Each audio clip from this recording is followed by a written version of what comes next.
الحمد لله وحده والصلاة والسلام على من لا نبي بعده أما بعد فأعوذ بالله من الشيطان الرجيم بسم الله الرحمن الرحيم قد أفلح من تزكى وذكر اسم ربه فصلى عن ابن عباس رضي الله تعالى عنه قال فرض رسول الله صلى الله عليه وسلم زكاة الفطر طهرة للصيام عن اللغو والرفث وطعمة للمساكين صدق الله العظيم وصدق رسوله النبي الكريم ونحن على ذلك لمن الشاهدين والشاكرين والحمد لله رب العالمين اللهم صل على سيدنا ومولانا محمد النبي الأمي وعلى آله وبارك وسلم۔ تمام دیکھنے اور سننے والے خواتین و حضرات کو السلام علیکم ورحمۃ اللہ وبرکاتہ۔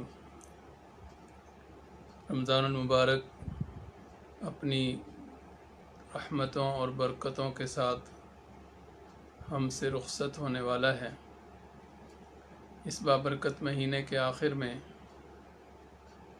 ایک خاص عمل اور ایک خاص مالی عبادت صدقۃ الفطر شریعت مطہرہ کی طرف سے متعین فرمائی گئی ہے۔ ہمارے اس سلسلے کا آج تیسرا موضوع صدقۃ الفطر ہے۔ رمضان المبارک اور مالی عبادات کے حوالے سے پہلے دو پروگرام آپ حضرات سماعت اور ملاحظہ فرما چکے ہیں، احکام عشر اور احکام زکوٰۃ، اور آج اسی سلسلے کی تیسری کڑی احکام صدقۃ الفطر ہے۔ یہاں بھی ہم اپنی گزشتہ ترتیب کے مطابق گفتگو کو کچھ نکات کے اندر تقسیم کریں گے اور پھر ان نکات پر روشنی ڈالتے ہوئے انشاءاللہ تعالی بات سمیٹیں گے۔ پہلی چیز کہ صدقۃ الفطر کی تعریف کیا ہے۔ تو صدقۃ الفطر وہ صدقہ ہے جو بطور عبادت اور بطور ہمدردی کے دیا جاتا ہے۔ صدقۃ الفطر کا وجوب زکوٰۃ سے پہلے کا ہے، جو آیت کریمہ آپ حضرات کے سامنے پڑھی گئی۔ بہت سے مفسرین کی رائے کے مطابق اس میں تزکیہ سے مراد بدن کی زکوٰۃ یعنی صدقۃ الفطر ہے، اور فصلہ نماز سے مراد عید الفطر کی نماز ہے۔ صدقۃ الفطر کا مقصد کیا ہے؟ حدیث پاک کے اندر صدقۃ الفطر کے دو مقاصد بیان فرمائے گئے ہیں، جو حدیث آپ کے سامنے پڑھی گئی۔ پہلی چیز کہ رمضان المبارک کے اعمال میں خاص طور پر روزہ میں ہونے والی کوتاہی اور بے احتیاطی جو انسان سے بتقاضۂ بشریت ہو جاتی ہے، اس کی تلافی کے لیے صدقۃ الفطر مقرر فرمایا گیا۔ اور دوسرا مقصد اس کا یہ ہے کہ وہ غرباء اور مساکین جو مالی حیثیت سے کمزور ہیں، ان کو عید کی خوشیوں میں شامل کرنے کے لیے یہ صدقہ مقرر فرمایا گیا، تاکہ وہ لوگ بھی عید کے دن اپنے بچوں کو اور خود بھی اچھا کھانا کھا سکیں اور کھلا سکیں۔ تیسری بات اور تیسرا نقطہ اس سلسلے کا صدقۃ الفطر کا نصاب کیا ہے۔ صدقۃ الفطر کا نصاب سونا، چاندی، نقدی، مال تجارت اور ضرورت سے زائد سامان، یہ 5 چیزیں صدقۃ الفطر کے نصاب میں شامل کی جاتی ہیں۔ اور ترتیب وہی ہے کہ اگر کسی کے پاس صرف سونا ہے تو 7.5 تولے سونا، صرف چاندی ہے تو 52.5 تولہ چاندی، اور اگر مخلوط ہیں کچھ سونا، کچھ چاندی، کچھ نقدی، کچھ مال تجارت، کچھ ضرورت سے زائد سامان، تو پھر اس صورت میں 52.5 تولہ چاندی کی قیمت کا اعتبار کیا جائے گا کہ اگر کسی کے پاس 52.5 تولہ چاندی کی مالیت، یعنی روپیہ ہونا ضروری نہیں ہے، جتنی چیزیں اس کے پاس ہیں ان سب کی قیمت لگانے کے بعد دیکھا جائے گا کہ وہ 52.5 تولہ چاندی کی مالیت بنتی ہے، تو ایسے شخص پر صدقہ فطر لازم ہو جائے گا۔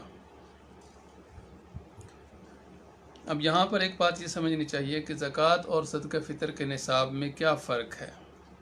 تو پہلی بات تو یہ ہے کہ زکوٰۃ 4 چیزوں پر ہوتی ہے، یعنی زکوٰۃ کے اندر 4 چیزوں کو شمار کیا جاتا ہے: سونا، چاندی، نقدی اور مال تجارت، جبکہ صدقہ فطر کے اندر ایک 5ویں چیز شامل ہوتی ہے جسے ضرورت سے زائد سامان کہا جاتا ہے۔ ضرورت سے زائد سامان کے اندر ایسے بہت سے برتن جو گھر میں استعمال ہی نہیں ہوتے، نئے کپڑے، بستر وغیرہ، یا ایسی فالتو چیزیں جو گھر میں رکھی ہوئی ہیں، خراب چیزیں بہت سی گھر میں پڑی ہوتی ہیں، تو یہ ساری چیزیں بھی ضرورت سے زائد سامان کے اندر شامل کی جاتی ہیں۔ تو یہ ضرورت سے زائد سامان ایک ایسی چیز ہے کہ جس کی وجہ سے انسان کے اوپر صدقہ فطر تو لازم ہو جاتا ہے اگر وہ چاندی کی قیمت کو پہنچ جائے، لیکن زکوٰۃ لازم نہیں ہوتی۔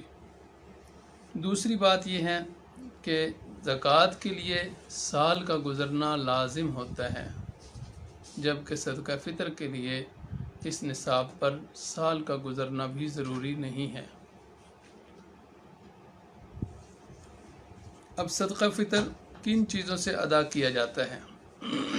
حضرت ابو سعید خدری رضی اللہ تعالی عنہ کی ایک روایت، ایک اثر صحیح بخاری شریف کے اندر نقل فرمایا گیا ہے۔ وہ فرماتے ہیں کہ ہم نبی کریم صلی اللہ علیہ وسلم کے زمانے میں 5 چیزوں سے صدقہ فطر ادا کیا کرتے تھے: گندم نصف سا، کھجور 1 سا، جو 1 سا، کشمش 1 سا، پنیر 1 سا۔ تو اس حدیث پاک سے یہ معلوم ہوا کہ نبی کریم صلی اللہ علیہ وسلم کے زمانے میں 5 چیزوں کے ساتھ صدقہ فطر ادا کیا جاتا تھا، جن میں سے ایک گندم ایسی ہے کہ جس کا نصف سا لیا جاتا تھا، اور باقی 4 چیزیں جو ہیں وہ 1 سا کے برابر ان کا وزن متعین تھا۔ اب سمجھنے کی بات یہ ہے کہ یہ سا کیا ہے۔ تو سا اصل میں ایک پیمانہ ہے جو اس زمانے میں غلہ ناپنے کے لیے استعمال ہوتا تھا۔ آج کل بھی غلہ ناپنے کے لیے مختلف پیمانے استعمال ہوتے ہیں۔ اسی طرح لیکوڈ مائع چیزوں کو ناپنے کے لیے بھی پیمانے استعمال ہوتے ہیں، جیسے آج کل ہمارے ہاں دودھ کے لیے لیٹر استعمال ہوتا ہے۔ تو اسی طرح جو ٹھوس چیزیں ہیں غلہ وغیرہ، تو ان کو ناپنے کے لیے بھی الگ پیمانہ اس دور میں استعمال ہوتا تھا جس کو سا کہا جاتا تھا۔ اب اس سا کا موجودہ دور کے لحاظ سے وزن کتنا بنتا ہے، تو اس سلسلے میں ہمارے اکابر علماء رحمہم اللہ تعالیٰ کی تحقیق جو سامنے آئی ہے وہ 2 طرح سے ہے۔ ایک تحقیق حضرت مفتی رشید احمد صاحب رحمہ اللہ تعالیٰ کی ہے۔ ان کی تحقیق کے مطابق احتیاطاً سا کا وزن 4.5 کلو بنتا ہے، اور نصف سا 2.25 کلو بنتا ہے۔ تو اس لحاظ سے ان کی تحقیق کے مطابق گندم کے لیے 2.25 کلو گندم یا اس کی قیمت دی جائے، اور جو کھجور، کشمش اور پنیر وغیرہ سے اگر صدقہ فطر ادا کرنا ہو تو پھر 4.5 کلو کا وزن لیا جائے۔ اور دوسری تحقیق ہمارے دیگر اکابر مفتی اعظم پاکستان حضرت مفتی محمد شفیع صاحب رحمہ اللہ تعالی وغیرہ حضرات کی ہے۔ ان کی تحقیق کے مطابق نصف سا 2.25 کلو اور احتیاطاً 2 کلو، اور 1 سا 3.5 کلو احتیاطاً 4 کلو۔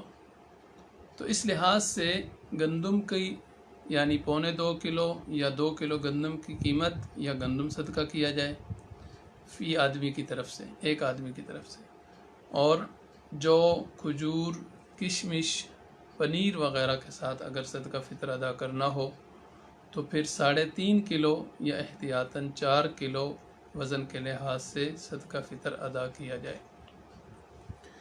اب یہاں پر ایک بات یہ سمجھنی چاہیے کہ ہمارے عام معمول کے مطابق زیادہ تر افراد جو ہیں وہ گندم کے ساتھ صدقہ فطر ادا کرنے کو ترجیح دیتے ہیں۔ تو اس میں نبی کریم صلی اللہ علیہ وسلم کے زمانے میں جن چیزوں کے ساتھ صدقہ فطر ادا کیا جاتا تھا وہ 5 چیزیں تھیں، تو اس لیے صدقہ فطر اپنی حیثیت کے مطابق ادا کرنا چاہیے، کیونکہ اس کے جو مقاصد بیان ہوئے ہیں وہ بہت اعلیٰ اور عرفہ مقاصد ہیں۔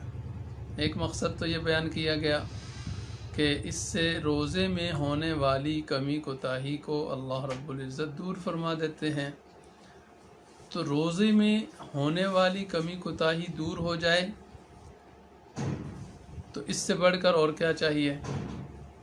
اور دوسرا غرباء اور مساکین کا تعاون، تو وہ بھی اسی صورت میں ہو سکتا ہے کہ جب صاحب حیثیت لوگ کم از کم اپنی طرف سے صدقہ فطر وہ جو کھجور کشمش یا پنیر کی قیمت کے اعتبار سے دیں۔ اب اس میں چونکہ کھجور یا جو وغیرہ یہ مختلف کوالٹیز کے ہوتے ہیں، کوئی اعلیٰ کوالٹی کا ہے کوئی درمیانی کوالٹی کا، تو اس میں مناسب درمیانی درجے کی آپ لے سکتے ہیں، اور اگر آپ خود اعلیٰ درجے کی کھاتے ہیں تو پھر اس کی قیمت ادا کر دیجئے۔ صدقۃ الفطر کا مستحب وقت جو ہے وہ عید الفطر کی ادائیگی سے پہلے کا ہے، لیکن اگر اس سے پہلے رمضان المبارک میں ادا کر دیا جائے تو بھی ادا ہو جاتا ہے۔ اصل جو وجوب ہے وہ عید والے دن صبح صادق کے وقت ہے، یعنی جو شخص صبح صادق کے وقت عید والے دن موجود ہے اس پر صدقہ فطر لازم ہوتا ہے، اور جو موجود نہ ہو اس پر صدقہ فطر لازم نہیں ہوتا۔ صدقہ فطر کے مصارف وہی ہیں جو زکوٰۃ کے مصارف ہیں، لہٰذا جن لوگوں کو جن افراد کو زکوٰۃ دینا جائز نہیں ہے باوجود استحقاق کے، جیسے والدین، اولاد، میاں بیوی، یا وہ مقامات کہ جن کے یا وہ مصارف کہ جن کے اندر مالک بننے کی صلاحیت نہیں ہے، تو ان کو بھی صدقہ فطر ادا کرنا درست نہیں ہے، جیسے مسجد ہے یا قبرستان کی تعمیر ہے، اس کی مصارف، اس کی دیکھ بھال ہے، یا جنازہ گاہ کی تعمیر ہے، یا کسی میت کی تجہیز و تکفین کا معاملہ ہے، تو اس کے اندر صدقہ فطر ادا کرنا درست نہیں ہے۔ تو صدقۃ الفطر کی برکت آپ حضرات نے سن لی کہ اس کی برکت سے روزے کے اندر ہونے والی کمی اور کوتاہی کو اللہ تعالیٰ دور فرما دیتے ہیں۔ دیکھا جائے تو صدقہ فطر خود ایک التجا ہے، یعنی مالی عبادت بھی ہے، اور خود اللہ رب العزت کی بارگاہ میں ایک التجا بھی ہے کہ اے اللہ، جو شخص یہ صدقہ ادا کر رہا ہے اس کے روزے میں ہونے والی کمی کوتاہی کو دور فرما دیجیے۔ تو یہ صدقۃ الفطر کے متعلق کچھ بنیادی اور ضروری اہم باتیں آپ حضرات کے سامنے عرض کی گئیں۔ رخصت ہوتے ہوئے، الوداع ہوتے ہوئے رمضان کی ان مبارک ساعات میں ہمیں اور ہمارے بہنوئی مولانا طاہر فرقان شہید رحمہ اللہ تعالیٰ کو اور اپنی بہن ڈاکٹر عافیہ صدیقہ کو دعاؤں میں یاد رکھیے گا۔ بہت ساری محبتوں، چاہتوں اور تمناؤں، دعاؤں کے ساتھ آپ سے اجازت چاہتے ہیں۔ وآخر دعوانا الحمدللہ رب العالمین۔